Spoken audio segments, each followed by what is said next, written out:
Hi everybody, this is Ellie. Thanks so much for joining me today for a video where I share my October setup in a brand new bullet journal. This is the third pocket-sized bullet journal that I've used in 2020 and it will be my last.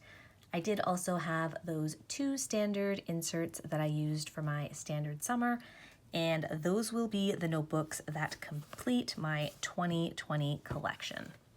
I won't be making a migration video of my previous bullet journal to this one because this is pretty minimal and I'll be able to go through it today.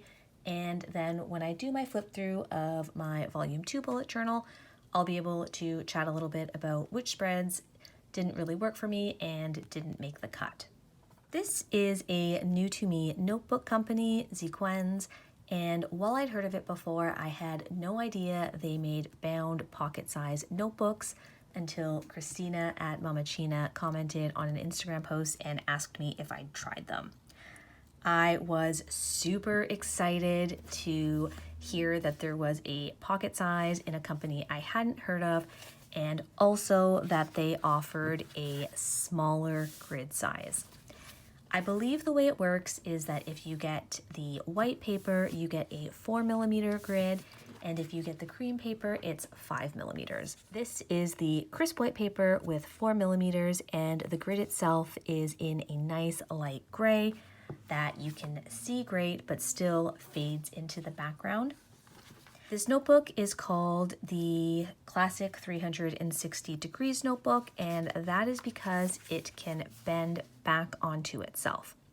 I did make a whole separate video that just talks a little bit more about the features of the notebook, my thoughts on it, and shows some pen tests and kind of how there is a hint of bleed through with quite a few pens. So if you do want to check that out, I will put it up above. Going into the bullet journal itself, I was inspired by Caitlin at Bandit & Cass because she had a little series about how she migrates from one bullet journal to the next. And one of the things that really stuck out with me is how she sets up her beginning collections. She talked about how she only puts collections in the front that she knows she will refer to a lot, and anything else can be embedded throughout the bullet journal.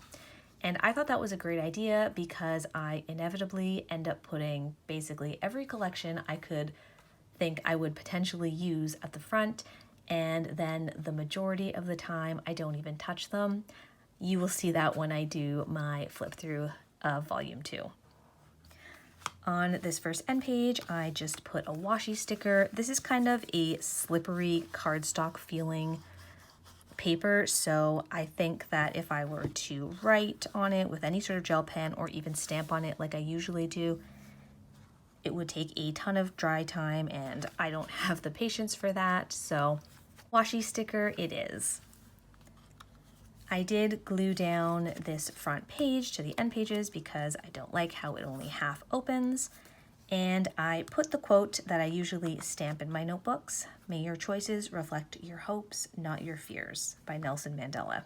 I tried the technique that I've seen Dakshina and Robin at Talks from the Heart do, where they watercolor onto Moe River paper and then feed that through their printer. I like how it turned out. Again, I am apparently too impatient to let things dry properly, so there's smudges all over here throughout the book, and even my printer smudged it a bit. But that's okay, I still like how it looks, and it kind of makes me laugh when I see it, to be honest with you. Then we head right into my index. I love how these headers turned out. They were inspired by Andrea at Anne's Plans. It's just a simple practice with my hand lettering, and then I freehand this line here. I did use my favorite Fineliners to set this up. That's the Le Pen Technical Drawing Pens. I have the 0.1, 0.05, and 0.03. I've mentioned in the last couple of months that planning and journaling has been a little bit of a struggle for me, so I knew that I wanted to go back to basics for this setup. I wasn't entirely sure what that meant for me, so I pulled out the bullet journal method by Ryder Carroll and took inspiration from his system. On the index page here, I have my topics on the left and the pages on the right. you will see this light gray Tombow throughout the setup. If you remember my standard size setup, you will remember this N89. I think it's one of my all-time favorite neutrals, so I just use that fine tip to create any lines. I also use this Hobonichi Stencil as my ruler. Because of the way that this spine curves, sometimes I need the flexibility of this guy to kind of get into the area closer to the spine. I did also want to note, I showed this in my notebook video, but because I really bent this back, you can see it kind of wants to sit closer like that because of this curve, but I wanted it flat. So it's peeling a little bit at the binding. It's still glued down really securely, but I did leave it like this just to show you guys, and I will probably put a little bit of washi tape there. So I left 3 pages for my index, and then we move right into my future log. Usually I don't do a future log in my bullet journal anymore because I don't like migrating it. I created this little insert, which has been wonderful. I will continue to use this as well because it will have a yearly overview of appointments, my cycle, and things like that. But because this will only be 3 months, I decided I could put my future log here, and that way I didn't need to take the insert with me if I didn't want to. Not that I'm going anywhere, but I just wanted to set this up, I guess. So I've done November, December, and January 2021. I used the Le Pen technical drawing pen in the 0.03 to get these tiny numbers, and I like how that turned out. The way I plan to use it is to keep birthdays and special occasions on this side, and then appointments and month-specific tasks or goals on this side. Then I decided to include a spread on purchasing. I've kept these 5 questions in all of my other bullet journal spreads this year because I'm trying to purchase more intentionally and consciously. So did I plan this purchase? Is this a company I want to support? Does it suit my needs at this moment? Would I rather put this money towards something else? And can it wait? I also printed off this post from Instagram to keep in here that says, "Discipline is choosing between what you want now and what you want most," by Augusta F. Cantra. And this is from the account Visualize Value, which is one of my favorite Instagram accounts. I just find the quotes that they choose so wonderful and the way that they represent them so unique and eye-catching. On this spread, I have my 2020 word of the year and my goals. This I wrote with the Le Pen technical drawing pen, and these goals I wrote with my Uni-ball Signo in the 0.38. I will show you what I mean by kind of a hint of bleeding. So I'm pretty heavy-handed, and you can see that there's definitely hints of bleed through. That being said, I do think part of it is because I was writing so slowly and intentionally, and those spots are usually where I lift my pen back off the paper, so kind of where the ink would pool. I'm still going to play around with trying this pen in this notebook because I love this pen, and this amount of bleed through doesn't bother me, but I did want to mention it. Here is my other quote page, ink smudges and all, and I really like how this turned out. The quote itself is actually quite a bit bigger than I expected it to be. My spatial sense, guys, is not great, but that's okay. Here it is. It's nice and bold for me to refer to. And then that takes us into my October setup. So this has changed a little bit. I've actually incorporated, I think, all of the things I've learned have worked for me, and I'm really excited to give this a try. So in front of my title page, I tipped in this vellum by Mrs. Brimbles on Etsy, and I didn't actually tip it right into the binding like I usually do because of the curved spine. It just wasn't working. So I just lay it flat and put some washi tape there, a little on the back, and it's great. Wrote October, and I printed off this post from Brandy Kincaid's Instagram, which resonated with me and I think is beautiful. And then we move into my monthly task list and my Calendex.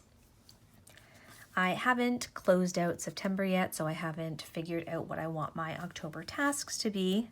I'll fill that in eventually.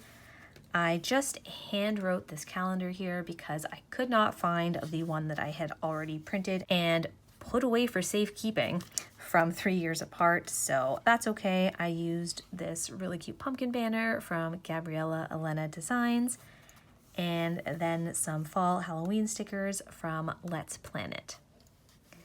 I also did something a little bit different for my Calendex. I found that I wanted a way to easily see and keep track of appointments, so I just started my numbering over a little bit, and I'm going to keep any appointments on the left-hand side. Usually I fill this out after the fact as kind of a quick index or reference of what happened that day, but I do also want to be able to look at it in a little bit of a forward planning way and just see what's coming up. So I'm really happy with that.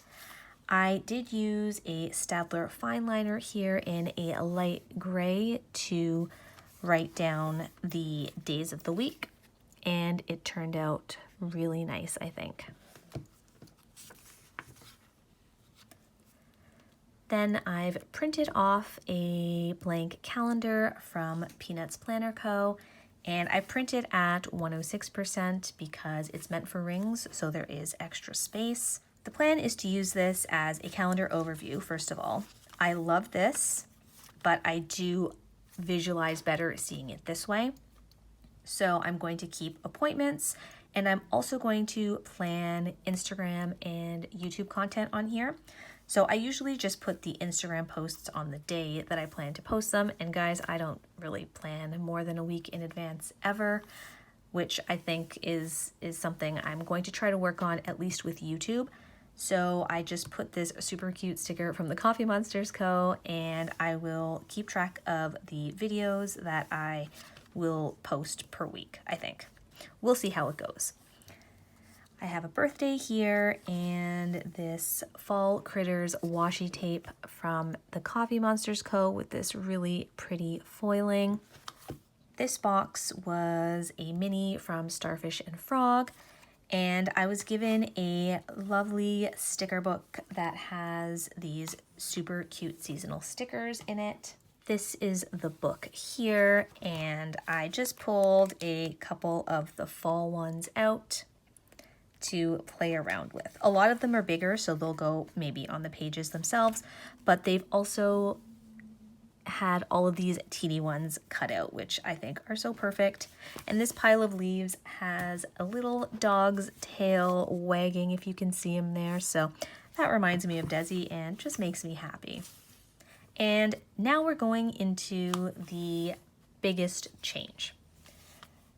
So last month I set up my entire month ahead of time, and the way that I did my weekly overview was that I printed out an insert from Peanuts Planner Co. and this worked great.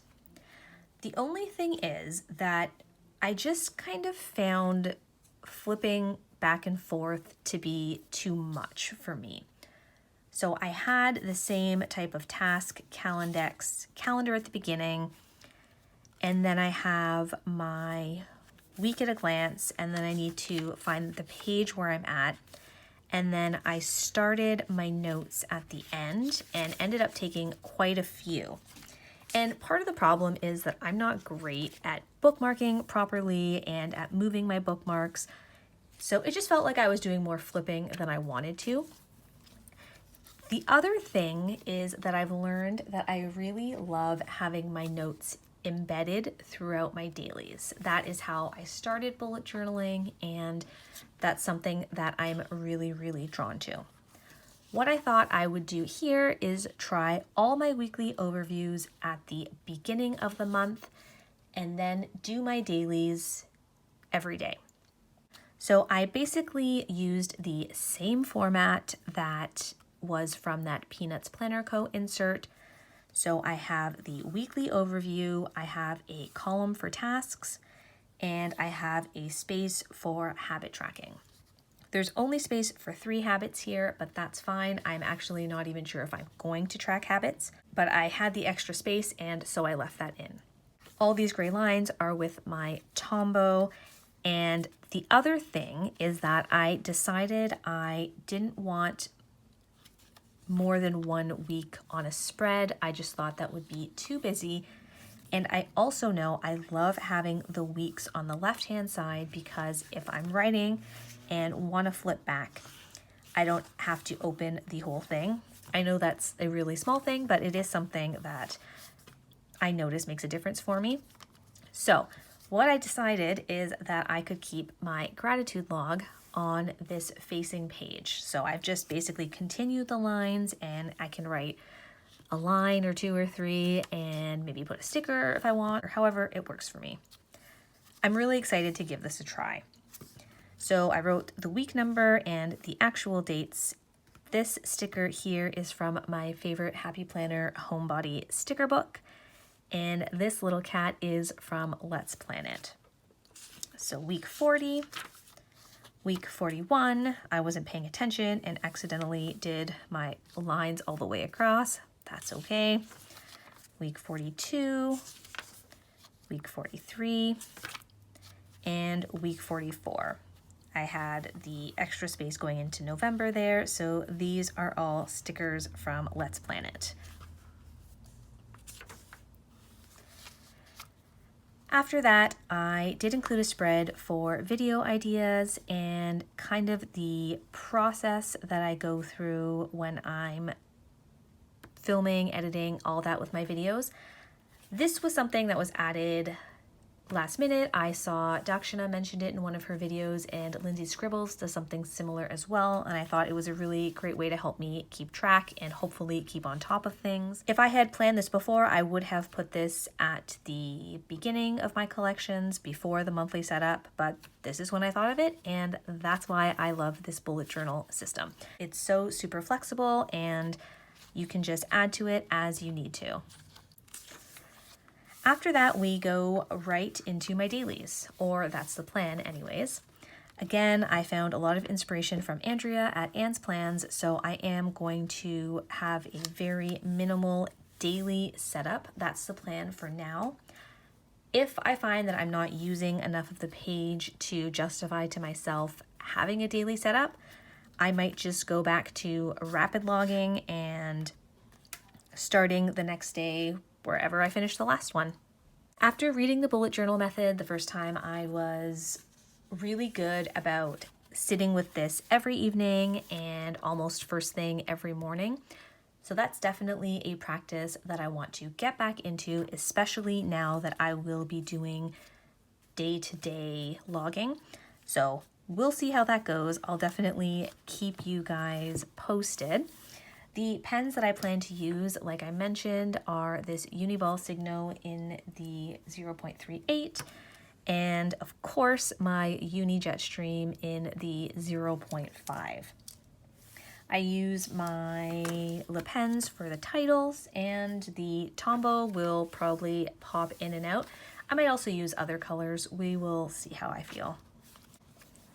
I also did have some pen tests at the back. So here was my grid spacing page. I talk about this in the notebook details video, but you do get a little more space in the center of the notebook because of the curve of the spine. And I would not consider this fountain pen friendly, at least for the one fountain pen that I own. So just a heads up. Yeah, here's the fountain pen again. Here I was just practicing how I wanted my layouts to look, what I wanted to use to draw the lines, and so forth. So I will just do a quick flip through again so you can see it all together.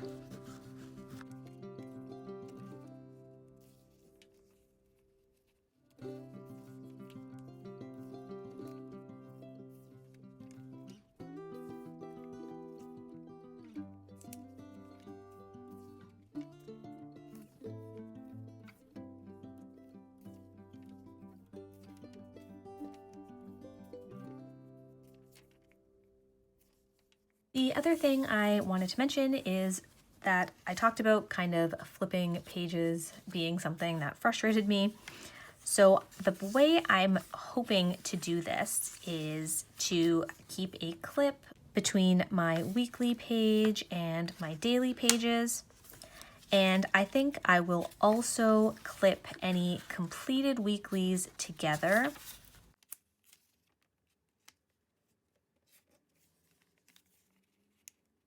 Just so that it's really easy for me to get to my monthly setup, my weekly overview, and my daily pages.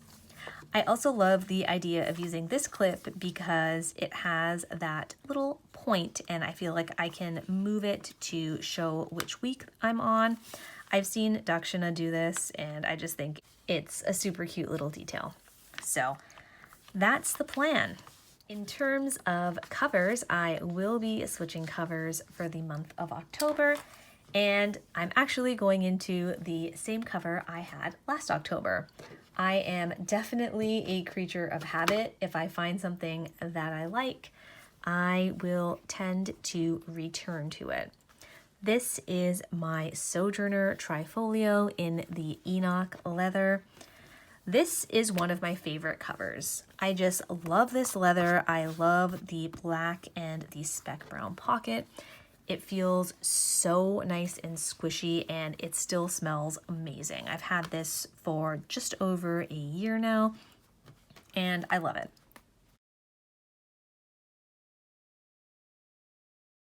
I've just kept a card for cutting washi in here, and because it has the moon and the stars, which felt fitting for October. Usually I just keep a pen like that. Again, I'm not really going anywhere. And this sticker is by Cheyenne Barton. I love that kind of garden witch with these colors. I'm so happy to have her peeking out. If you have any questions, please feel free to ask down below and let me know if you're in a system that will take you through the rest of the year or if you've had to change it up recently as well. Thank you so much for watching, and I'll see you next time.